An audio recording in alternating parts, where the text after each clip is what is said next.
Apakah tanda-tanda stroke? Bismillahirrahmanirrahim. Saya Abdul Rashid Abdul Rahman, bertugas di Hospital Pakar An-Nur.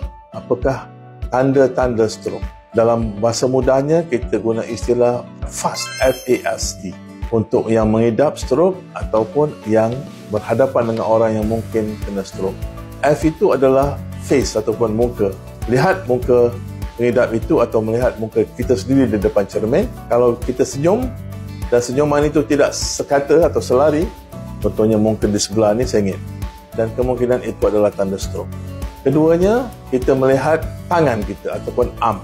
Angkat tangan dua-dua, tunggu sebentar beberapa saat atau minit, dan kalau tangan itu mula jatuh ataupun dia pun terpusing seperti ini, itu menunjukkan ada kelemahan pada tangan itu, dan ini juga adalah tanda stroke. Ketiganya, kita bercakap ataupun speech.